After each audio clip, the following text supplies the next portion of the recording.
অসমতে অসমীয়া মগনীয়া হ'ব বোলা কথাষাৰ যেন সাৰ্থক প্ৰমাণ হ'বলৈ গৈ আছে।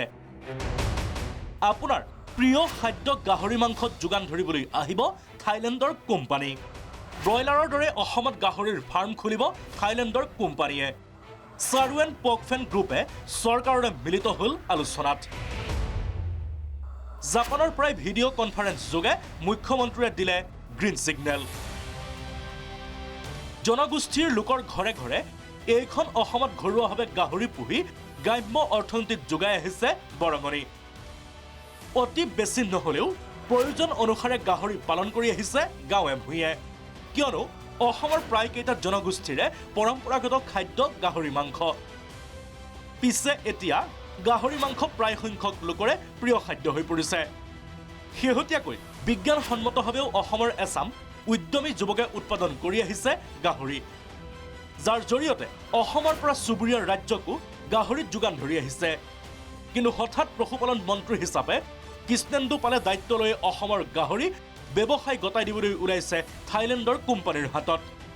বুধবাৰে দিছপুৰত চিপি গ্ৰুপে মন্ত্ৰীগৰাকীক সাক্ষাৎ কৰি এই সন্দৰ্ভত আগবঢ়াইছে প্ৰাথমিক কাম কাজ, য'ত এডভান্টেজ আছাম 2.0ৰ জৰিয়তে এই উদ্যোগক সুযোগ দিব ৰাজ্য চৰকাৰে। এই লৈ চিন্তিত হৈছে গাহৰিৰ থলুৱা উৎপাদকসকল, যাৰ বাবে চৰকাৰৰ এই সিদ্ধান্তৰ বিৰুদ্ধে জাঙুৰ খাই উঠিছে গাহৰি পালক সন্থা। নাৰায়ণপুৰত সংবাদমেল সম্বোধন কৰি এই সিদ্ধান্ত বাতিলৰ দাবী তুলিছে। মুখ্যমন্ত্ৰীগৰাকীক বিপথে পৰিচালিত কৰি ভুল তথ্য দি এনেধৰণে বহিৰ্জাতিক কোম্পানীক অসমলৈ ৰঙা দলিচা পাৰি অসমৰ গাহৰিৰ বজাৰখন তেওঁলোকৰ হাতত গতাই দিয়াটো আমি ঘোৰ বিৰোধিতা কৰিছোঁ। এতিয়া কোম্পানীৰ হাতলৈ গোটেই অসমৰ ব্ৰইলাৰ মাৰ্কেটখন গুচি গ'ল। ঠিক তেনেদৰে যদি গাহৰি পালনৰ ক্ষেত্ৰতো ইণ্টিগ্ৰেটেড ব্যৱস্থাটো আহে, তেনেহ'লে অসমৰ যিখন গাহৰি বজাৰ আছে, এখন ডাঙৰ সুন্দৰ এখন গাহৰি বজাৰ আছে, এই গোটেই বজাৰখন বহুজাতিক কোম্পানীৰ হাতলৈ গুচি যাব।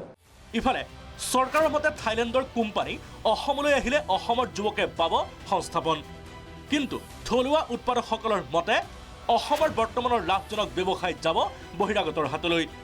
তিতাবৰতো থলুৱা গাহৰি পালকসকলে প্ৰতিক্ৰিয়া প্ৰকাশ কৰিছে।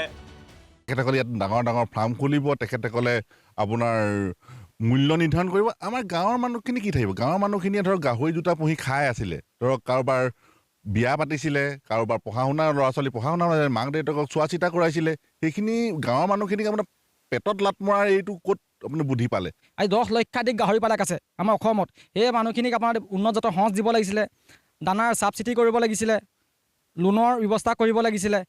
আপোনাৰ যিখিনি আমাৰ সোৱাইন ফিভাৰ হয়, সেই সোৱাইন ফিভাৰখিনিৰ যিখিনি আমাৰ কালিং কৰে, তেওঁলোকক পইচাটো সেই আপুনি সোনকালে দিব লাগে আৰু বাহিৰৰ গাহৰি বন্ধ কৰিব লাগে, সেইখিনি কৰিব লাগে। আৰু কৰি আছে কি হিমন্ত বিশ্ব শৰ্মাই। জানিব পৰা মতে অসমৰ বহু গাঁৱত গাহৰি পুহি স্বাৱলম্বী হৈ আহিছে একোটা পৰিয়াল। এই কথা উল্লেখ কৰিছে বিধায়ক অখিল গগৈয়ে। জনগোষ্ঠীৰ মানুহৰ ঘৰত গাহৰি পালনটো এটা অন্যতম আমাৰ জীৱন আৰু জীৱিকাৰ উৎস। আমাৰ অসমৰ ভিতৰতে আকৌ কিছুমান ল'ৰা ওলাইছে যি প্ৰফেচনেলি গাহৰি পালন কৰে।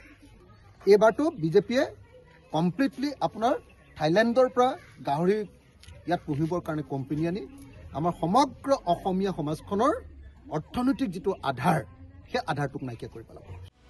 এতিয়া বিপদত পৰিব প্ৰায় 10 লাখ থলুৱা গাহৰি পালক। তথ্যমতে অসমত 2012ৰ পিয়ল অনুসৰি মুঠ পশুধনৰ 15.89% আছিল গাহৰি। 2019ত উত্তৰ পূৰ্বাঞ্চলৰ কেৱল অসমতে আছিল 50% গাহৰি। চৰকাৰী তথ্য অনুসৰি বৰ্তমান 19খন চৰকাৰী গাহৰি ফাৰ্ম আছে ৰাজ্যখনত। ইয়াৰে 3খন ফাৰ্ম বন্ধ আৰু 16খন ফাৰ্মৰ অৱস্থা তথৈবচ। সেই গাহৰি ফাৰ্মসমূহ ভালকৈ চলাব পৰা নাই চৰকাৰে। লগতে থলুৱা গাহৰি পালকসকলক ঔষধ আৰু দানাও যোগান ধৰিব পৰা নাই। এতিয়া স্বাভাৱিকতে প্ৰশ্ন হৈছে, থলুৱা গাহৰি পালকসকলক ৰামটাঙোন সোধাই চৰকাৰে থাইলেণ্ডৰ এই গাহৰি পালকৰ গ্ৰুপক মাতি আনিছে নেকি অসমলৈ?